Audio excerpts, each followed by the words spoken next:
Here's your news rush for July 31st, 2026. 6 stories. Let's go. Yesterday we reported 25 dead in Japan.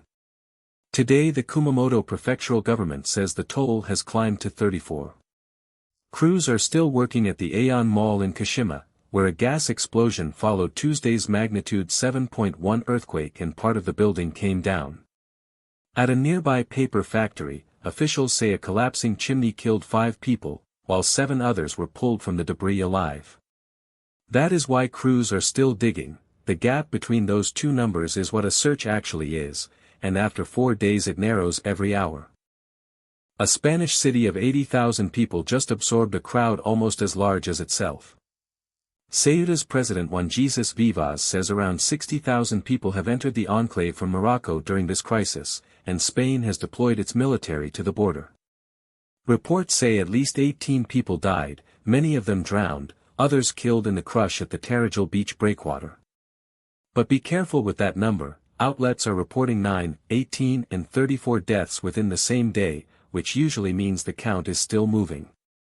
Spain's Prime Minister Pedro Sanchez called it a violation of Spain's territorial integrity. 5 months into this war, a Gulf state has stopped being a bystander. Saudi Arabia has acknowledged joining the United States in strikes on Iran-backed militias in Iraq. Reports say the first public engagement by any Persian Gulf nation since the fighting began. It follows 2 days of drone attacks on Saudi crude facilities that the kingdom blamed on Iraqi groups allied with Tehran, and Iranian missiles fired at a U.S. air base in Jordan, 5 of which Jordan says it intercepted. Here is why the word publicly matters. Gulf states have quietly hosted American forces for years. Saying so out loud is a different commitment, and much harder to walk back. Yesterday the Cairo talks were making progress. Today there is a document.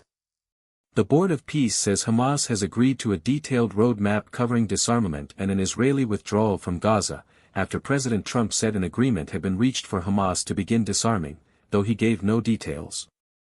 That last part is the thing to watch. A roadmap is not a disarmament, it is a sequence, and the sequence is the whole negotiation: who moves first, and what happens if the other side does not follow. Until those details are public, this is an agreement to have an agreement. On Wednesday the Federal Reserve did nothing. Today we got a number that makes that look interesting. According to the official release, the U.S. economy expanded at an annualized rate of 1.5% in the second quarter, short of the 2.1% economists say they had forecast. Here is why the order matters. The Fed held rates steady 2 days before this figure was published, saying in effect that it wanted more data. This is some of that data, and it points the opposite way from inflation worries. We are reporting what was released, not what anyone should do about it, and first estimates like this get revised. A nomination just stalled inside the president's own party. Reports say the Senate Judiciary Committee has postponed its scheduled vote on Todd Blanche's nomination for Attorney General, with 2 Republicans on the panel still withholding support. But postponing a vote is not the same as losing one, and that distinction is the story. Committees usually delay rather than hold a vote they expect to lose. That means the count right now does not work, and the nomination cannot reach the full Senate until this committee moves. That's your news rush for today. Subscribe so you never miss a day.